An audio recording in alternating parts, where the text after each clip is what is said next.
किशोरावस्था कोई जानता है इसमें से? किशोरावस्था क्या होती है? किशोरावस्था वो ऐसी अवस्था है जो 9 साल से लेके 8 साल से लेके 18 साल तक माने 18-17 अलग अलग डिफिनेशन है। इस एज में होता क्या है कि किशोरावस्था की जो एज है इसमें आपकी भावनाएं जो है बहुत जल्दी आहत होती है। नहीं समझे? आहत बड़ा लगता है कि इसने मुझे बोल दिया, मम्मी ने मुझे बोल दिया, पापा ने मुझे बोल दिया, तो बड़ा हर्ट करती है। वो बड़ा मन दुखी भी बहुत जल्दी होता है, बड़ी तनाव की स्थिति होती है, बड़े झंझावात रहते हैं, बड़ा टेंशन रहता है, बहुत सारे टेंशन रहते हैं। तो इन टेंशनों से, इन तनावों से कैसे निकला जाए, इसको आप जानना चाहेंगे? तो जिस भी उम्र का कोई भी बच्चा है, बच्ची है, या मैं बड़ों की भी बात करूं, तो कोई भी व्यक्ति वो जो सोचता है, जो बोलता है, जो सुनता है, उसका उसके व्यवहार पे, उसके दिमाग पे और उसके जो भी आचरण है उनकी उस पर प्रभाव पड़ते हैं। कैसे पड़ते हैं? आप जो भी सोचते हैं वो आपका सीधा असर आपके दिमाग पे जाता है। जैसे हम अपने अंदर अच्छी आदतों को डेवलप करते हैं। अच्छी आदत को डेवलप करने के लिए कुछ ऐसा नहीं है कि आपने पढ़ा और वो अच्छी आदत आपके अंदर डेवलप कर लिया। आपके स्कूल में आपके टीचर, आपके पेरेंट्स बहुत सारी बातों को बताते हैं। वो जो अगली साल ने बताया था, या वो हमारे साथ में आए हुए थे राकेश कुमार पांडे, जो एरोनॉटिकल मेंटेनेंस इंजीनियर है, उन्होंने बताया, मनोवैज्ञानिक भी है, और उन्होंने आपको बहुत सारे अफर्मेशन बताए थे, बहुत ऐसे वाक्य बताए थे जिनको आपको दोहराना है, और वो ऐसे वाक्य हैं जिन्हें आप खुद बना सकते हैं, लिख सकते हैं और सुन सकते हैं। और यदि ऐसे वाक्यों को आप बार बार दोहराते हैं और सुनते हैं, बोलते हैं और सोचते हैं, तो आपके व्यवहार में काफी परिवर्तन आएगा और जो कुछ आप बनना चाहते हैं वो बन सकते हैं। हम लोगों ने ऐसे प्रोग्राम, जैसा कि आपने अगली साल देखा था, ऐसे करीब 220 स्कूलों में हमने प्रोग्राम किया है। यूपी में, मध्य प्रदेश में, महाराष्ट्र में, तेलंगाना में और कर्नाटका में, उस्मानिया यूनिवर्सिटी में। इस तरह से हमने करीब 250 स्कूलों में आप जैसे बच्चों से मिलकर हम लोगों ने कार्यक्रम किया है, और लगभग 46,000 बच्चों को हमने प्रोग्राम दिया है। ऐसे लोगों के बीच में जाके किया है जहाँ वो बच्चे स्कूल नहीं जा सकते, पहाड़ियों पे किया है जाके।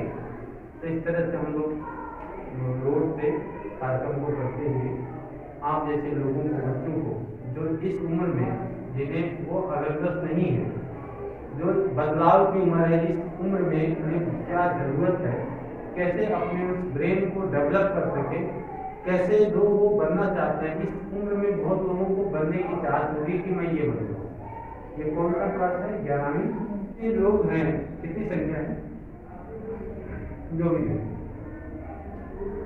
आप लोगों ने ऐसा सपना देखा है कि बनना क्या है? नहीं बेटा, उधर तुम ही बता दो, कुछ बनना है, पढ़ के क्या? पढ़ना है, बस पढ़ रहे हैं, इंटर पास कर लेंगे, बीए में एडमिशन हो जाएगा, बीए कर लेंगे, ठीक है। लक्ष्य होना चाहिए ना, लक्ष्य होना चाहिए। लक्ष्य तो अभी मुझे इंटर पास करना है, लेकिन फिर भी एक लक्ष्य होना चाहिए। तो कुल मिला के मैं ये सोच लूं कि किसी ने अपना कोई लक्ष्य नहीं बनाया। किसी का कोई लक्ष्य है? कोई नहीं है। किसी ने अपना अब तक कुछ सोचा ही नहीं मुझे क्या बनना है। कोई टीचर बन सकता है, कोई सोचेगा कि मैं पीसीएस बन जाऊँ, आईएएस हो जाऊँ, है ना। कोई इंटर कॉलेज में बनना चाह रहा होगा टीचर, कोई प्राइमरी में बनना चाह रहा होगा, कोई प्रोफेसर बनना चाह रहा होगा, कोई अच्छी गृहिणी बनना चाहता है कि मैं बहुत बढ़िया कुकिंग का सेंटर चलाऊंगी, इसमें मैं ये पाककला में मैं बहुत ही वो रहूँगी। इससे ऐसा बुरा नहीं है, बहुत अच्छा काम है। तो ऐसा कुछ सोचा आपने करना क्या है? पढ़ने का मतलब ये थोड़ी नहीं कि टीचर ही बनना, बहुत सारे ऑप्शन, बहुत सारे ऑप्शन। तो सबसे पहले तो इस उम्र में भी ये परेशानी होती है कि आप अपने लक्ष्य को निर्धारित नहीं कर पाते, जैसा कि आज में हमने देखा है। किसी का कोई लक्ष्य नहीं है। मुझे एक जवाब किसी का नहीं है, वो क्या बनना चाहता है? पुलिस बनना चाहता है। इनके लिए ताली बजाइए बेटी। ये पुलिस में जाना चाहते हैं तो करिए। देखिए एक प्रतिभा निकल के आई कि ये पुलिस बनना चाह रहा है, और कोई कुछ बनना चाहता है? शर्माते नहीं है, बहुत हम तो बातचीत ही करना चाहते हैं। बहुत सुंदर, बहुत सुंदर, बढ़िया। क्या नाम है? टीचर। टीचर बनना चाहते हैं। टीचर बहुत ही अच्छा जॉब है, और टीचर बढ़िया। टीचर को बड़ी इज्जत मिलती है ना। आदमी के जीवन का एक लक्ष्य होना चाहिए। जिन्होंने अभी तक लक्ष्य नहीं बनाया, 3-4 रुझान ऐसी आई है कि जो बता रहे हैं हमको कुछ बनना है, बाकी लोगों ने अपना लक्ष्य अभी नहीं बनाया है, और बिना लक्ष्य के कुछ हो ही नहीं। लक्ष्य को बनाना पड़ेगा। अब ये आपकी एज में कॉमन है, कहीं ऐसा तो नहीं आपने सोच रखा है कि मैं लड़की हूँ, 20 साल 22 साल 25 साल में मेरी शादी हो जाएगी, खाना ही तो बनाना है ना? कितने लोगों ने ऐसा सोचा है? ये अगर आपने सोचा है तो ये बिल्कुल गलत बात है। ऐसा नहीं सोचा। तो पहले तो लक्ष्य निर्धारित करिए कि करना है। अगर लक्ष्य नहीं बनाया है तो लक्ष्य बनाइए, और कुछ मैं वर्ड दूंगा जिसको अगर आप रिपीट करते हैं, जिसको आप सोचते हैं, बार बार सोचते हैं, बार बार बोलते हैं, और बार बार जब आप उसको पढ़ते हैं या सुनते हैं तो आपके अंदर बहुत सारे बदलाव आते हैं। क्योंकि इस एज में कुछ हार्मोन ऐसे होते हैं, उसमें से कुछ ऐसे केमिकल्स निकलते हैं जो आपको कहीं न कहीं उलझन पैदा करेंगे। बहुत सारी चीजें में उलझन पैदा करेंगे। ये उलझन की एज ही मानी गई है, तनाव की एज ही मानी गई है। कौन सी? किशोर अवस्था। आप किसी के प्रति बहुत भावुक हो जाते हैं, कभी कभी बहुत नफरत करने लगते हैं, तो बहुत सारे विपरीत लिंग के प्रति बहुत सारा झुकाव होता है। तो इस तरह की ऐसी स्थिति आती है, तो इससे कैसे निकलना है, हमें क्या करना है, क्या नहीं करना है, ये डिसीजन आपको लेना है। तो माइंड को आप जानते हो, माइंड कितने तरह के होते हैं? मन जानते हो? नहीं। माइंड 2 तरह के, एक होता है चेतन मन और एक होता है अवचेतन मन। ध्यान रखना, मैं अचेतन मन की बात नहीं कर रहा। अचेतन मन क्या होता है? जिसमें आदमी बेहोश होता है, कुछ भी नहीं पता होता है। चेतन मन क्या होता है? चेतन मन वो मन होता है जो हम सोचते हैं, है ना? तो बच्ची पेड़ से कुछ लिख रही है, ये यहाँ चेतना अवस्था में कि मुझे कुछ लिखना है, फिर मैं बोलूंगा तो कुछ समझ में आएगा तो लिखना है। मेरी तरफ ध्यान से देख रहे हो, कान खुले हुए मेरी बातों को सुन रहे हो। तो चेतन मन का काम है थिंकिंग करना और लॉजिक लगाना और कोई डिसीजन लेना। जो आप डिसीजन लेते हैं ना, वो काम किसका है? चेतन मन का। लेकिन अवचेतन मन क्या करता है? जो सबकॉन्शियस माइंड है, अवचेतन मन को कहते हैं सबकॉन्शियस माइंड। सबकॉन्शियस माइंड का काम है भावनाओं को समझना, इमोशंस को समझना, और उन बातों को ज्यादा समझना जो बार बार आपने सुना है, या बार बार आपने दोहराया है, या बार बार आपने सोचा है। नहीं समझे? मतलब चेतन मन जो है, कॉन्शियस माइंड है, वो सोच सकता है, डिसीजन ले सकता है। मैं आपसे बात कर रहा हूँ, चेतना अवस्था में आपसे बात कर रहा हूँ, ये सब बातों को वो समझता है और ये करता है। लेकिन जो सब कॉन्शियस माइंड है और चेतन मन है, वह इससे फर्क नहीं पड़ता है कि वो क्या करता है, वो कुछ करता नहीं, चीजों को सेव कर लेता है। कौन सी? भावनाओं को, इमोशंस को, और जो बार बार बातें बोली जाए, सुनी जाए। तो जब आपका अवचेतन मन इमोशंस को समझता है, भावनाओं को समझता है, जो 90% काम करता है। कितना? 10% क्या काम करता है? चेतन। तो जब चेतन मन, जिससे हम लॉजिक लगाते हैं, सोचते हैं, थिंकिंग करते हैं, जब सब कुछ हम इससे करते हैं, जो 10% काम करता है, और जो 90% काम करता है, यदि हम उसको स्ट्रांग बना लें तो वो व्यक्ति में बदलाव दिखेगा कि नहीं दिखेगा? तो वो 90% मैं नहीं कर रहा हूँ, 90%। आप कहीं भी देखिए, आप गूगल कर लीजिए, यूट्यूब पे हजारों वीडियो पड़ी हुई है, आप वहां जाके सबकॉन्शियस माइंड के बारे में जानिए। डॉक्टर मानते हैं, मनोवैज्ञानिक मानते हैं कि सबकॉन्शियस माइंड के अंदर 90% पावर होती है, 90% काम करता है। तो उस सबकॉन्शियस माइंड को क्यों नहीं डेवलप कर लिया जाए, उसको कितना बेहतर हम बना सके वो कर लिया जाए।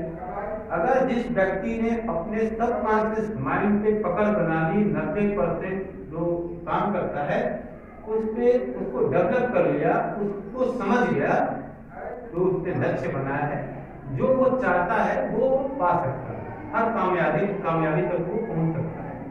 उसने जो ठान लिया वो कर लेगा। लेकिन समस्या ये है कि उसको करेगा 90% पे काम कौन करता है? कोई नहीं करता है।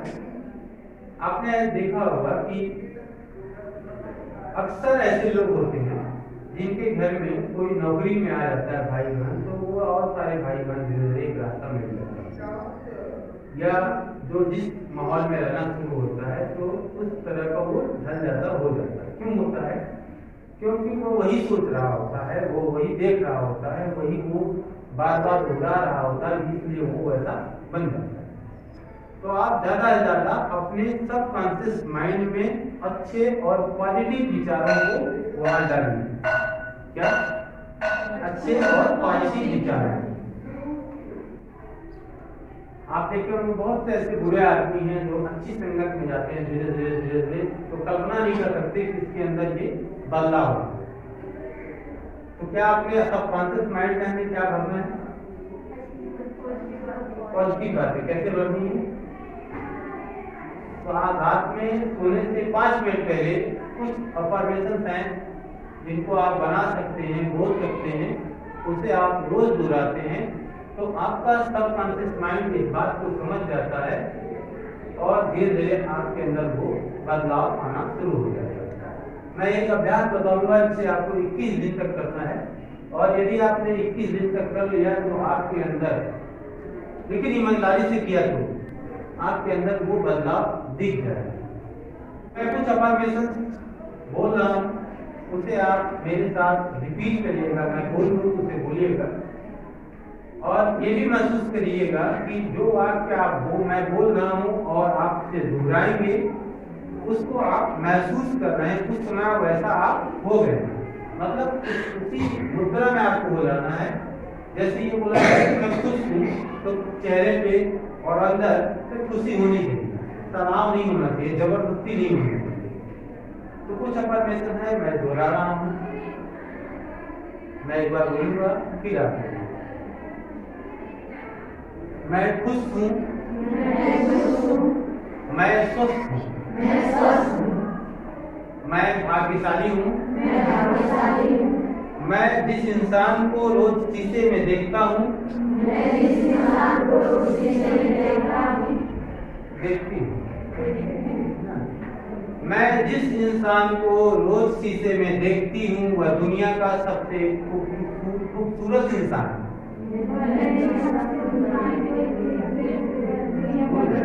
भूल गए? मैं जिस लड़की को शीशे में रोज देखती हूँ वह दुनिया की सबसे खूबसूरत लड़की है।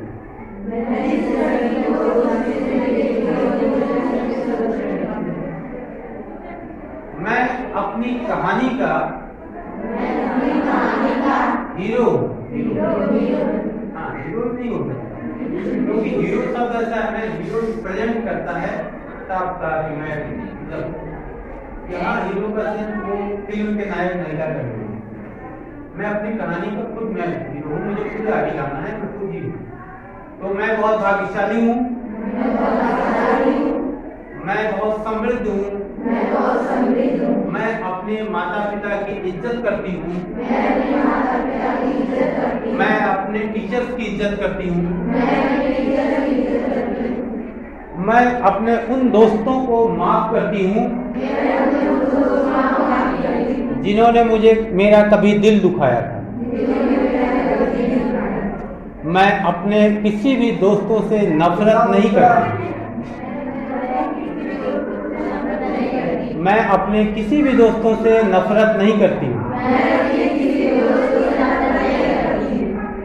मैं अपने पिछले किए हुए को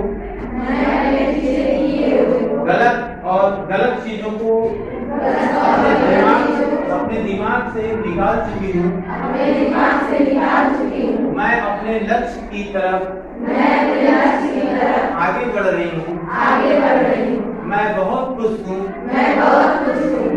मैं जो सपना देख रही हूँ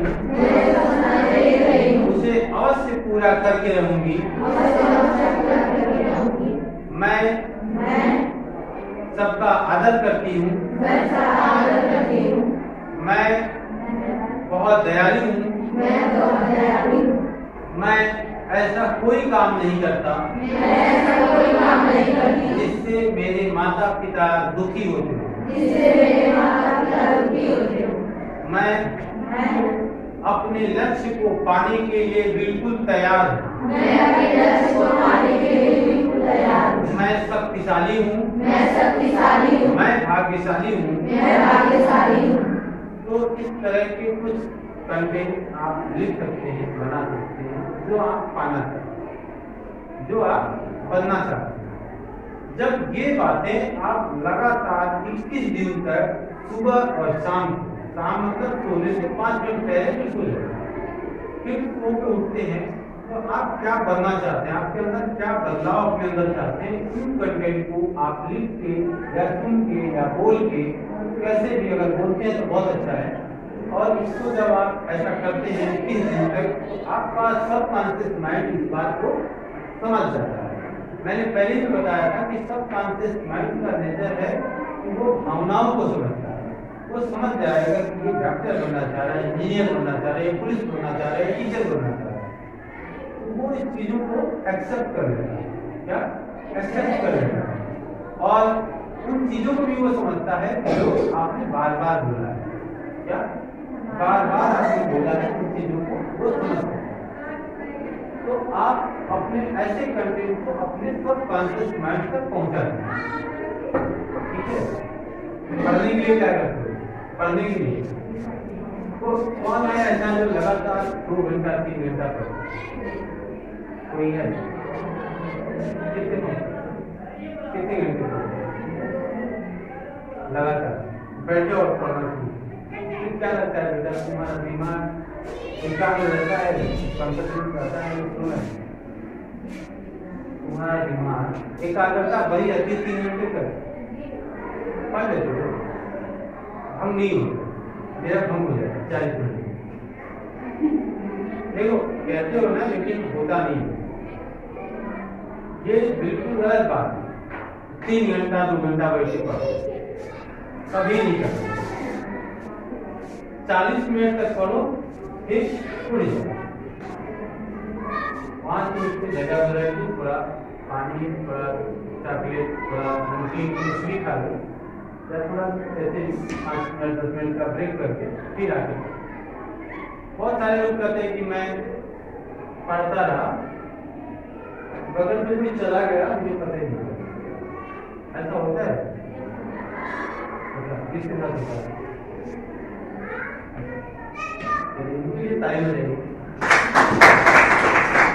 बहुत सारे ऐसे लोग भी होते हैं कि अरे आपने कहा कि बगल में कोई चला गया, पता नहीं चला। कुछ ऐसे भी है ना, कहते हैं कि बारात बगल के पड़ोसी की बारात चली गई, मुझे पता नहीं होता है। अरे कुछ ऐसे भी हैं जो इन्होंने कहा कि मैं रात में पढ़ रहा था और लाइट चली गई, मुझे पता नहीं चला। लाइट भी चली गई, मुझे पता नहीं चला। तो मान देते हैं, तो इस तरह की जो बातें करते हैं कि भाई लाइट भी चली गई, पता सब चल जाता है। एकाग्र हो ही नहीं सकता दिमाग। एकाग्रता के लिए आपको निरंतर अभ्यास करना पड़ेगा, मेडिटेशन करना पड़ेगा और बैठना पड़ेगा। मैं आज तक कभी 40 मिनट ज्यादा नहीं पढ़ता। अरे मन लगता है किसी का, किसका लगता है, किसका नहीं लगता? अच्छा, सबका लगता है, किसका नहीं लगता है पढ़ने में? वो ज्यादा ठीक होंगे जिनका पढ़ने में मन नहीं लगता, क्योंकि वो ईमानदारी से बता रहे हैं, तो मैं उनको कुछ टिप्स देता हूँ। जिनका मन नहीं लगता, क्यों नहीं मन लगता? खेलने मन लगता है? खेलने में मन लगता है, खेलने में दिमाग ज्यादा स्थिर होता है, कंसंट्रेट होता है और उसको आप खेलते हैं। कभी देखते हैं आपके खेलने में बैलेंस बिगड़ा हो, मन लगता है, मन वहीं स्थिर रहता है। कभी फिल्म देखते हो तो मन इधर उधर जाता है, पूरी 3 घंटे की फिल्म की पूरी स्टोरी याद रहती है, किसी को भूलता है। लेकिन 1 घंटा आपने क्या पढ़ा अगर पूछा जाए अभी बता पाओगे? क्यों नहीं बता पाओगे? 1 घंटे, आधा घंटे, 15 मिनट आपने पढ़ा, आपको याद नहीं, 3 घंटे की पूरी पिक्चर आपको याद है। ठीक है, अगर आगे भी बढ़ गया नहीं तब तक वो आ गया था ना, वो आया और जैसे छलांग लगाने ही वाला था तब तक उधर से विलन आया और जैसे वो उठाया पिस्टल को तो गोली चला दी। फिल्म में क्या होता है कि विलन वही गिरता है जहाँ पिस्टल होता है, विलन वही गिरा होता है जहाँ पिस्टल होती है, लेकिन हीरो उसको जान से नहीं मारता, हीरो उसे जान से नहीं मारता, मतलब मार के छोड़ता है और अक्सर वही मिलता है। थोड़ी दिन से ऐसे सहार बढ़ रहा है ऐसे क्यों होता है? और जब फिर क्या होता है और के खत्म तब तक आती है या की बहन आती है, वो मिल रहा होता है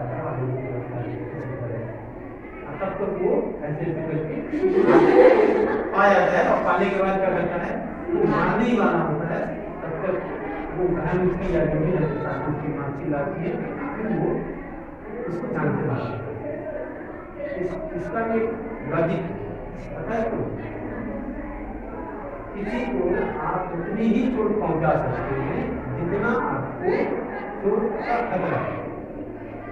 यानी उस हीरो ने उस विलन को जान से मार देता वो मर्डर हो, उसको उतने ही मारना है जितना कि आपको अपनी जान का खतरा है।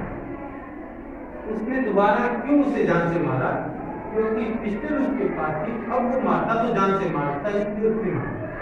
इस सेल्फ डिफेंस का ये भी है कि आपको उतनी ही चोट किसी को पहुंचानी है सेल्फ डिफेंस में जितनी की आपको सेल्फ चोट पहुंचने की आशंका है, इसलिए वो नहीं मारता। ये जानते नहीं है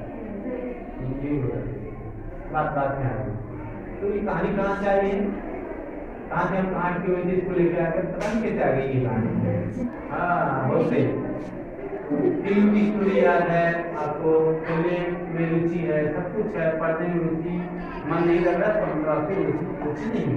तो रुचि को कैसे बनाना है कि आपको एक सब्जेक्ट को पकड़ के नहीं पढ़ना है, किस्तों में पढ़ना है थोड़ी थोड़ी, और पहले वो पढ़ना है जो बुक आपको ज्यादा, जो सब्जेक्ट ज्यादा पसंद है।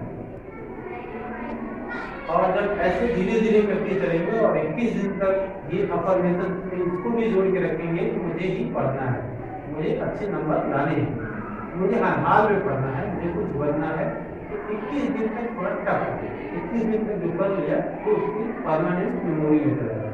मनोवैज्ञानिक कहते हैं कि जो व्यक्ति 21 दिन तक कोई भी काम करता है तो उसकी परमानेंट मेमोरी में चीजें जाके स्थिर हो जाती है, वो आदतें रेगुलर हो जाती है। तो ये आपको करना है। और जब आप पढ़ते हैं तो पढ़ते समय आपको आज आपने पढ़ा कल भूल, एग्जाम के टाइम में क्या होगा, जो कुछ भी आपने पढ़ा एग्जाम खत्म, फिर किसी से पूछा जाएगा महीने बाद, किसी को कुछ याद रहता है? कौन सी क्लास है? 10वीं का कुछ याद है किसी को? 9वीं का कुछ याद है? 8वीं का याद है? बचपन की 2-4 कविताएं याद है जो गाते गाते पढ़ देते। क्यों नहीं याद है? क्यों नहीं याद है? क्योंकि आपने उसको रिवाइज नहीं किया, पढ़ा नहीं किया। आपने जो आज पढ़ा है उसको आप 24 घंटे के अंदर फिर स्मृति को बढ़ाने का, अपने दिमाग में मतलब याददाश्त बढ़ाने का एक तरीका यही है कि आप जो आज पढ़ते हैं 24 घंटे के अंदर उसे एक बार रिपीट कर लीजिए, ठीक 24 घंटे होते, और उस हफ्ते के एंड में एक हफ्ता होते होते उसको फिर रिवाइज करें, और फिर जब आप 1 महीना होता है 30वें दिन एक बार फिर आपको नहीं पढ़ना होगा, वो लगभग सबके दिमाग में स्थिर हो जाएगा। एग्जाम के टाइम में रिवाइज करिए एग्जाम, और जब ऐसा करते हैं तो वो जीवन में आपको नहीं होगी। ये फार्मूला है, 24 दिन, 1 सप्ताह, 1 माह, फिर एग्जाम। जिसने ऐसा कर लिया उसके दिमाग में, उसकी मेमोरी में वो स्थिर हो जाएगा। नहीं समझ में आ गया? किसी को कुछ पूछना है? हाँ, कोई सवाल नहीं? गुस्सा आता है किसी को? तो पहले ही हमारा टॉपिक था गुस्सा। क्या करते हैं गुस्से के लिए? तो गुस्सा आ गई तो क्या करते हैं? इस एज में जाहिर होगा जो गुस्सा आती है, कहीं निकालते हो गुस्सा, किससे निकालते हो? जो छोटा होता है, जो हल्का होता है, जिससे दबाव बनाया जाता है ना? दबाव जिससे बने, जो भारी रहेगा उसको गुस्सा नहीं होता। तो गुस्से को निकालने के लिए पेपर में गुस्सा निकालना है।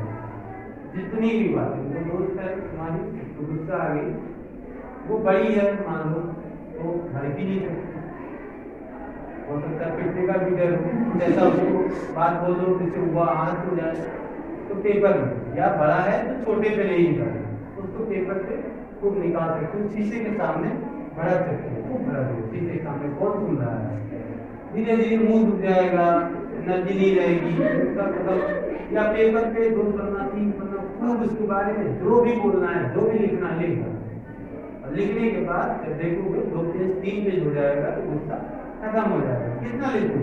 गुस्सा भी तो लिखूं, वो भी गुस्सा लिखते लिखते लिखते फिर उसको गुस्सा शांत हो जाती है। अभ्यास करो, गुस्सा शांत हो जाती है।